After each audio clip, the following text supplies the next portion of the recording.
Welcome to the Way to Go podcast. I'm Bill McMinn from Eagleville Bible Church. Along with me is Eric. And actually, we do these podcasts, Eric, because we used to do a radio show, and then we didn't do that anymore. So we decided, well, let's do podcasts for our own church. So we put them on for those who might see it on YouTube, it's waytogo.podbean.com. You can go listen to audio versions, or you can go to the church. Obviously, if you're hearing it now on the church YouTube page, you know that there's a church YouTube page. They're nice. They're quick. Yeah, you heard about that. So we did it to be helpful and just do topics that are practical. And so this one is kind of parenting and teens. You're a parent, you got teenagers, you're a youth pastor. So you're kind of like a surrogate parent to your whole youth group, really. In a lot of ways. I mean, that they're going to look up to you, and you're definitely going to be a leader in their lives and stuff like that. But Ephesians 6:1 is a good verse. Children, obey your parents in the Lord, for this is right. Honor your father and your mother, which is the first commandment with a promise, so that it may go well with you and that you may enjoy long life on the earth. Fathers, do not exasperate your children. Instead, bring them up in the training and instruction in the Lord. And for me, when I think about this verse, okay, parents, don't exasperate your children and bring them up in the training and instruction of the Lord. You know, being a dad, it would mean I've got to spend time relating. If I was going to talk to any parent, hey, you got to give your kids time, right? Yeah. First and foremost, give them time. Yeah, most definitely. And going back to this, I've heard Pastor Adam talk to little kids about this, and I think it still rings true with teens as well who don't have a job yet. Like, your job right now is to listen and obey. Listen to your parents and obey your parents. Right. And why? That it may go well with you. Right. There's reward in that. Right. You know what I'm saying? So yeah. I like that it addresses that as well. One of the things that I never really related to, and I'm not saying right or wrong, I'm just saying I didn't. Like, I didn't understand everything that they were into. So I would play the EA sports, like Madden sports. I'd play football with my daughter. Harder. Every year they come out, they get harder and harder to play. I'm not a big gamer. I never really was. Like, Mario Kart was my thing, pretty simple racing games. So, like, if you don't relate to, like, video games and stuff as a parent, that's okay. That's okay. That's what I'm saying. I'm 26 and I don't either. Like, it just doesn't really. Gaming, TikTok, Snapchat, every little nuance of what these guys are into or games they like to play, any more than when I was a kid in school, we played marbles. Like, we would bring bags of marbles to school and shoot competitively. And if I hit your marble first, I kept it. You hit my marble first, you kept it. That's how we played, and that's how we rolled. And we did this for hours. I don't know that my parents ever really understood the game. Did you ever play jacks? Yeah. How do you? You'll have to teach me how to play jacks. We played jacks, yeah, some, but not in school so much. We played it at home a little bit. It was fun. I mean, it was a while. You know, you'd bounce the thing, and I forget you had to roll the dice, and you had to swipe up so many dice before the ball and catch the ball or something like that. It's been years. I mean, it might be like 40 years since I played that one or more. But to me, it's just having open lines of communication is what's really important, and allowing them to talk to you, communicate. So if it's having time around the table, it's whenever they feel like talking, and maybe you're driving down the road and they start saying something to you, to say, okay, maybe I need to stop now and turn the music down or pay attention to what they're saying, because they don't always come back to it. So you got to have open lines of communication. I think is super important. Yeah, and also, like, relating each teenager is into and values. Like, some are very sporty and athletic, others are a lot more artsy. Right. And, like, as youth pastor, I mean, I have a huge range of students, and I think the athletics is a little bit more fun, a little bit more up my alley, but I also have a tremendous appreciation and respect for, like, the students who would rather spend time drawing in their sketchbook and, you know, creating art. I just think it's very cool to see them using a creative outlet in a healthy way, kind of. I don't know. It's just kind of cool to me. Well, as a parent, I never tried to push my kids one way or the other. If the kid's not an athlete, why am I pushing them towards it? I can't gift them in ways God did not gift them. So I just would try to roll along with it. If your kid's better at music or better at sports or whatever, then you kind of roll with it and don't force them to be you. I think that's a big mistake. Like, I never tried to force my kids to be me. You know, I took them and did me stuff, and I let them experience that. If you want to do it, I have some kids who have followed suit, and now as they've grown up, they do the same things our family has done for years. Other ones don't. When you shoot them down right away because you didn't like what they said, you didn't like their view, and you jump down their throat by it, and it's easy for a parent to really do that. I mean, it's really for a parent. You shouldn't think that. Indeed. You shouldn't think that. You shouldn't say that. You should. And I mean, they're not even finished their sentence yet, and you're already, I mean, the planes have already been off the ground, missiles are coming in immediately. Yeah. That kid's not going to talk anymore, because why should they tell you? And the problem is, you need to know that. You need to hear the whole thing. They need to be able to tell you what they think, right, wrong, or indifferent, so that you understand what it is on their mind. And maybe they're picking up stuff at school. Maybe they have influences you're not aware of. Listen. Yeah, no, I definitely, like, if they're home from their buddy's sleepover, hanging out with their friends or whatever, like, and they're telling you some story, and it immediately becomes like a teachable moment or this life lesson. Well, then, like, I'm out of stories then, because there's gonna be, you know, it doesn't translate, nothing's funny, so I wouldn't tell any more stories. And that, I think that totally rings true with teens today. It's like, if I'm just gonna get lectured all day, I can just be quiet and not get lectured. I would agree with that. Yeah, but I do think if there's a chance to teach somebody something, like the day my son... I'm all about capitalizing on a teachable moment. Like my son gets the blade of the mower stuck under a tree root, and to this day, I don't even know how it was physically possible to do it. So they called me all upset about it. The mower's stuck, and of course the engine shuts right off. Sure. I just came home, I looked at it, I handed him a saw, and I left. Yep. That was it. It's like, you made the mess, you fixed the mess. Yeah. That was my teachable moment. I didn't really need to say a lot. Just get it out. Yep. Like, I'm not worried about it. I'm not upset about it. Just get it out. You know, now if you keep making the same mistake and you do it over and over again, then I'm going to say something about it. My son gets the mower stuck once, maybe twice in the old days when he was in college. Now he doesn't do it anymore, but I would say I just helped him out. But if he were to get stuck in the same spot twice in a row, I'd be like, dude, you're on your own. You know, because you got to learn. Stop. You know it's wet there at this time of year. Stop going down there. You already know it's wet. Now, he was smart enough that he got stuck in 2 different places, and that was it. He's never gotten stuck there again, because he learned that, hey, if it's muddy down there, I just can't take this mower down there. Yeah, a lot of that happened on our mission trip. You know, just something would happen, not necessarily anyone's fault per se, but, you know, this is a new hurdle that we have to jump over. This is a new obstacle that we have to navigate. It might take twice as long, and, you know, whatever. But again, no one's fault, but we still have to work through it. Right, absolutely. But one thing I would encourage parents, and I've had parents come to me and their kids smoking pot. There's problems, you know, what I do about it. And this has always been my standard thing to say, look, don't make every conversation about that, but definitely make it as hard as possible for them to continue that activity. You're right as a parent to stand against it. You're right as a parent to be barking about it.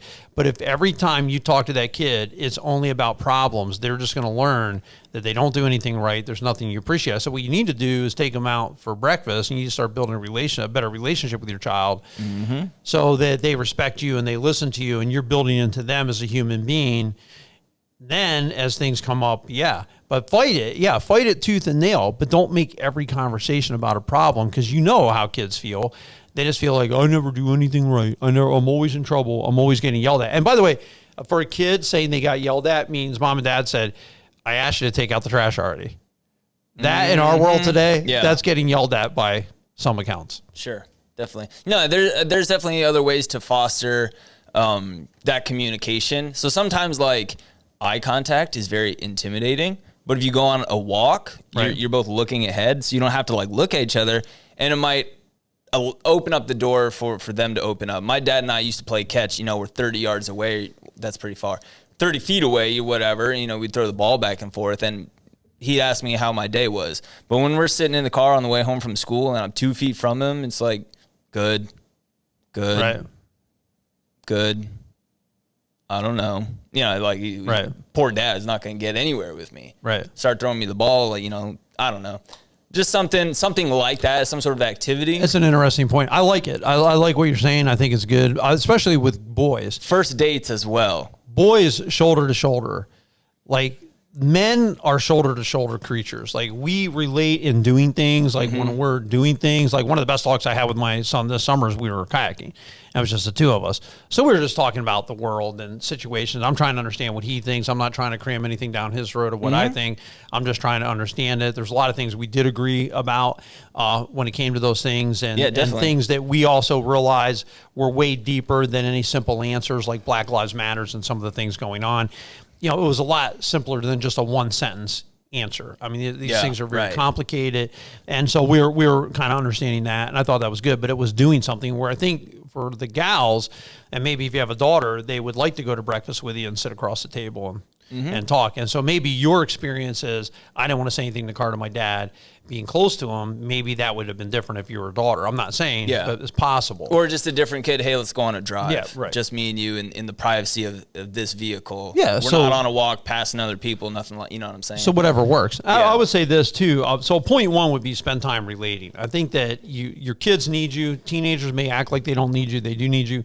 The second one would be set the example. And I would say to parents, it wasn't my job to try to be cool to my kids. I'm not here to get tattoos with you. I'm not here to be like you, dress like you. I always kind of didn't like that. Like when I was younger, I always thought it was kind of odd when people my age were trying to dress like they were 20 some years old. So I've never gone that route in my life because I know it doesn't really actually make me that cool to people that are younger. Right, you know what I'm saying? I think what makes you cool as an older person to your kids and also younger people is you just be you.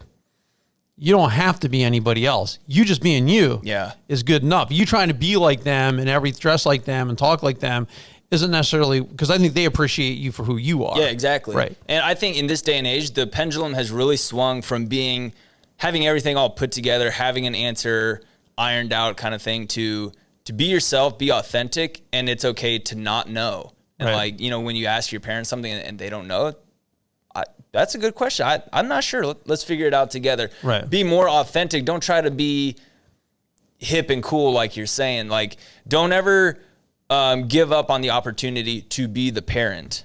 Be the friend when they need a friend, sure, but be the parent when they need a parent. I always learned it this way. Like when your kids, you're 1 to 6, you're getting them, they listen to you. 6 to 12, you're teaching them principles. 12 to 18, you're coaching them. 18 and up, you're their friend. I like how you just brought that up because I listed something else on just like that. Like, you need to be the parent for this time in their life. Right. Then you need to transfer over to being more of a mentor. Right. Let them make the decision. Let them make a mistake. But be there to coach them and to guide them. And then transfer later in their life to being their friend. Right. Absolutely. So same principle, same concept. But I've had that now. Do all my kids want to be my friend? I'm very much a take life as it comes guy. I just take whoever wants to hang with me, hang with me. You don't want to hang with me, don't hang with me. I'm here to live life and enjoy it. You want to be with me and do it. But do you still feel as if you're approachable to your kids? Yeah, absolutely. I would hope so. I'm not saying they would all say that, but I would think so. Yeah, I mean, I'm actually really good friends with my oldest daughter. I mean, her and I see her once a week. I actually didn't see her last weekend because she was camping. I missed her. So, yeah, I'm pretty close to her.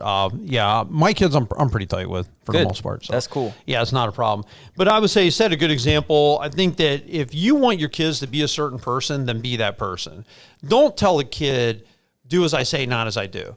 You want them to be a certain way. You want them to learn to treat a woman a certain way, then treat your wife that way. Yeah. You can't expect them to not be a smart butt to your wife when you're a smart butt as a man to your wife. Right. Because that's not going to work. You can't say, well, you don't talk. Well, you talk to her that way. No, you be the person you want them to be. And then that's how you get them to be who you are. Yeah. Like my kids have followed a lot of suit in my morals and my principles. They're like my family. I came from a family of non-drinkers. Like I came from a family. I did not see alcohol. My kids grew up in a family. They don't see alcohol. They're not drinkers. Like they're not interested in going to bars. They're not interested. It's just not there. They'll go camping. They'll go do different things. It's just not their thing. Why? Because they didn't see it. Now, if I was that, then they would be. You know what I'm saying? It's just, tends to follow suit. So. Yeah. Same with me growing up. Like church was very important. Being involved, in some sort of service, signing up for VBS or whatever event it is, like sign up because that's what we do. We attend church and we serve church as well. Yep. Now on the flip side, I never saw my parents tithe. They did, but it's just one of those things I never saw, whether they did it online or I just wasn't looking. I don't know. So like months into me working at McDonald's when I was in high school, I'm getting reprimanded because I never tithed. Why? Right. I've never seen my parents do it. Right. I didn't know. I guess I knew, but I never did because I never saw them. Right. Yeah, so it wasn't an example or something that you got to see them work through or work out. Yeah, I would say one of the things too is expectation, and you've already hit on some of it. And every child is different, so I think that you can't expect a non-athlete to be an athlete. You can't expect a C student to be an A student. Like, I think that's silly. When a kid might be phenomenal with their hands. By the way, when I was in my 20s, your age, two of the most intelligent people and like successful people I knew didn't get past 8th grade. And they were extremely highly successful because they were good at what they did. One guy built machines and figured out how to make like custom gun barrels. Wow. And sent them all over the world. Well, he was an adult then. Okay. Yeah. But he only went to 8th grade. So when he learned it, I don't really know, to be honest, but he was smart enough with his hands that he could figure out sophisticated. I remember being in his garage or building or shop or whatever it was and seeing all these machines with lights and gizmos. And I'm like, he built all this stuff? Like, how's that possible? But I realized, some kids are, I'm not saying let your kid be a dropout. Please, let me clarify that. But you can have the expectation that whatever you choose to do, you're going to do your best at. Yeah, sure. That's a realistic expectation. No, that's realistic, right. So that's not I'm not good at math, just going to flunk out of. No, you still need to try. You still need to do your best in whatever it is, whether you have to do it or you choose to do it kind of thing. I agree. When we work together, we all work together. Like, I was one of those guys, I would go out in the morning. My kids, of course, always drug their feet. You know, hey, Dad, I just have to brush my teeth and go to the bathroom. 45 minutes later, they're hiding behind doors. So I had to go find them and round them up. But my expectation was, I'm not coming to Saturday morning and doing everything myself. You're going to come and be part of it with me. And I'll take you to breakfast. Like, I'll take you to the diner. Like, our family, every Saturday morning, we would go pretty much out to get breakfast when it wasn't picking season. And picking season, when we were yard sailing, then we'd yard sale all together. Nice. But when I was raking, if there were leaves to rake or there were weeds to do or whatever, if we were doing it, we did it together. I had to have certain nights that this is a family night. These are sacred, and there's certain expectation. We're going to eat meals together. My brother, he just calls me up just this week, texted me actually and said, hey, did it bother you when your kids didn't want to go on vacation with you? And I'm like, well, that never happened. There were days when I didn't want them to go on vacation with me anymore because they were driving me absolutely crazy. But, and they weren't nearly as much fun as I was, but they, no, I said not until they were adults did they want to say, and even now they still love going on vacation, if they can, if they have the opportunity, they want to go with us. They want to be with us even to this day. Right. So, but I guess it was what you expect. I think that if I was a dad and my kids were saying, I don't want to go to the beach on vacation, I would ask them, well, what do you want to do?